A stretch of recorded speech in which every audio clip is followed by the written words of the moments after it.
Le FC Barcelone déclenche une bombe quand la rupture avec la Liga espagnole fait trembler le football européen. Famille culée, accrochez-vous bien à vos sièges, parce que ce que je vais vous raconter va vous glisser des frissons dans le dos. Imaginez la scène. Alors que tout le monde regardait ailleurs, notre président Joan Laporta vient de lancer une bombe nucléaire dans le paysage du football espagnol. Une rupture totale, brutale, inattendue avec Javier Tebas et la Liga, un coup de tonnerre qui laisse tout le monde sans voix et qui pourrait bien redéfinir l'avenir de notre sport préféré. Ce n'est pas une simple querelle. Mes amis, c'est un séisme, un acte de rébellion pur qui va bien au-delà des mots. Laporta a décidé de couper court à des négociations clés qui concernaient les droits télévisuels, les calendriers internationaux et surtout ce projet pharaonique de jouer un match officiel de Liga à Miami, un Villarreal vs Barça, qui devait marquer l'histoire. Mais notre président a dit « Basta ?» Pourquoi maintenant? Pourquoi une telle radicalité? Et surtout, qu'est-ce que cela signifie pour notre Barça bien-aimé et pour l'avenir du football espagnol? Si vous êtes un vrai culé, un passionné qui vit et respire pour ce maillot, abonnez-vous immédiatement et activez la cloche, parce que nous allons disséquer chaque détail de cette exclusive qui fait trembler les réseaux et les bureaux des dirigeants. Préparez-vous, parce que ce n'est que le début d'une tempête qui pourrait tout balayer. Pour comprendre pourquoi cette rupture est si explosive, revenons aux origines de ce conflit qui couvait depuis des mois, voire des années.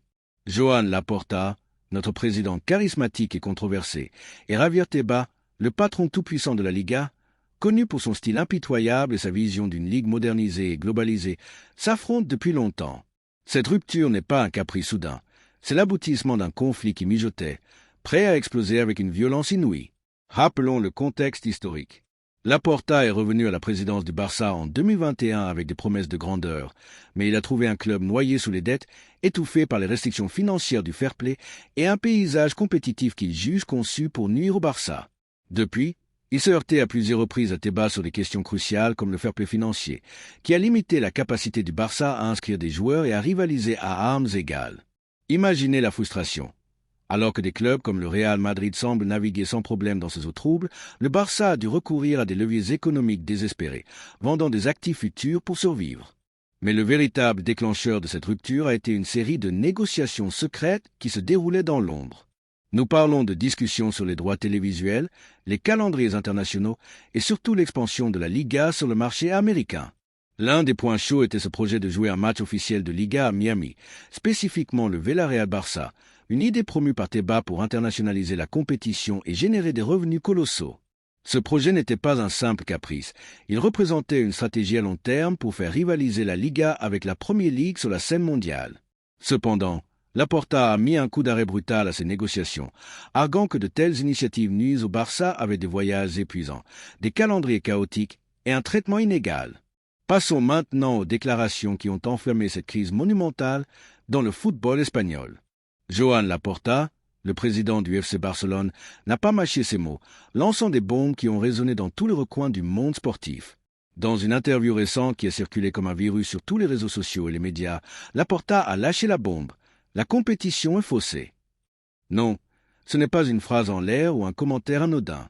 Laporta a détaillé avec précision, dénonçant un prétendu favoritisme arbitral envers le Real Madrid qui, selon lui, remet en cause l'impartialité de toute la Liga. Imaginez la scène, Laporta, avec cette détermination qui le caractérise, affirmant que le système arbitral est biaisé, que les décisions sur le terrain ne sont pas justes et que cela dure depuis des années. Nous luttons depuis toujours contre les éléments, a-t-il déclaré, faisant référence à la manière dont le système semble conçu spécifiquement pour favoriser certains clubs puissants tout en étouffant d'autres comme le Barça, avec des restrictions et des décisions controversées qui changent le cours des saisons. Ces affirmations ne sont pas nouvelles dans le vocabulaire de Laporta, mais leur timing est absolument parfait pour maximiser l'impact et générer un tollé massif. Il a répété encore et encore que la Liga est faussée, que tout le monde le voit et qu'il n'est pas seul dans cette croisade. Il a été soutenu fermement par Xavi Hernandez, notre entraîneur, qui a ajouté de l'huile sur le feu avec des phrases comme « La compétition est complètement faussée et tout le monde le voit ». Ces mots ont résonné comme un coup de tonnerre dans le paysage footballistique, surtout parce qu'ils coïncident précisément avec la rupture abrupte des négociations entre le Barça et la Liga. Pensez à la scène dramatique. Laporta, en pleine interview, n'accuse pas seulement la Liga d'être sale, sous la direction de Javier Tebas, mais mentionne des incidents spécifiques où des erreurs arbitrales ont coûté des titres, des points et même le moral au Barça. Par exemple, Il se souvient de ces matchs contre le Madrid où des pénaltys douteux ou des expulsions injustes ont fait basculer la balance en faveur du Real, laissant au Barça un goût amer de ne pas rivaliser à armes égales. Mais attention, car voici la contre-attaque. Javier Tebas, le président de la Liga, n'est pas du genre à rester silencieux face à une offensive comme celle-ci. Tebas a répondu avec véhémence, bien que de manière indirecte, à travers des communiqués officiels, des apparitions dans la presse et même des messages subtils sur les réseaux sociaux. Il défend bec et ongle l'intégrité de la compétition, arguant que toute accusation de favoritisme est totalement infondée et que le Barça, au lieu d'accuser le système, devait se regarder dans le miroir et se concentrer sur sa propre gestion interne. Tebas n'a pas hésité à rappeler l'affaire Negreira, ce scandale qui a éclaboussé le Barça avec des accusations de paiement millionnaire à d'anciens vice-présidents du comité technique des arbitres comme José María Enríquez Negreira. Il suggère, sans détour, que Laporta n'est pas vraiment la personne idéale pour parler de corruption arbitrale, étant donné que son club fait l'objet d'une enquête approfondie pour ces paiements qui ont duré des années et qui, selon les critiques, pourraient avoir influencé des décisions arbitrales passées. La réponse de Tebas a été calculée et stratégique, comme un joueur d'échecs déplaçant ses pièces avec précision. Il met en avant les succès de sa gestion, comme l'expansion internationale de la Liga et ce projet avorté de jouer des matchs officiels à l'étranger, comme le Villarreal Barça à Miami. Selon Tebas, des initiatives comme celle-ci sont essentielles pour la croissance économique de tous les clubs, y compris le Barça, générant des revenus qui pourraient alléger les pressions financières qui pèsent tant sur le club catalan. Mais Laporta contre-attaque avec force, affirmant que Tebas utilise ses projets pour son agenda personnel, ignorant totalement le bien-être des joueurs, l'équilibre compétitif et les besoins réels des clubs comme le Barça, qui luttent déjà avec des calendriers saturés et des restrictions économiques. Dans cet échange de déclarations, Tebas a qualifié les plaintes de Laporta de pure hypocrisie, rappelant comment le Barça a dû faire face à des restrictions financières qui, selon lui, sont auto-imposées par une gestion défaillante, comme les fameuses palancas économiques qui ont vendu des actifs futurs pour inscrire des joueurs. Plongeons un peu plus dans les mots-clés qui ont marqué cette bataille verbale. Laporta a utilisé des termes chargés de dramatisme comme système vicié et frauduleux, qui font directement écho aux critiques passées que le Real Madrid a lancées contre la Liga, mais qui se retournent maintenant contre Laporta comme un boomerang. Tebas, de son côté, a insisté sur le fait que la Liga dispose de mécanismes de contrôle rigoureux pour éviter toute manipulation et que toute erreur arbitrale est simplement humaine et non le fruit d'un complot orchestré. Cette bataille a atteint des niveaux personnels et intenses. Des rumeurs de sources internes indiquent que lors de réunions privées et d'appels tendus, Tebas a accusé directement Laporta de déstabiliser la Liga pour des intérêts personnels et égoïstes, tandis que Laporta le traite de dictateur autoritaire qui favorise éhontément le Madrid pour maintenir son pouvoir. C'est comme une guerre de tranchées dans les bureaux, où chaque déclaration est une grenade lancée sur le camp ennemi.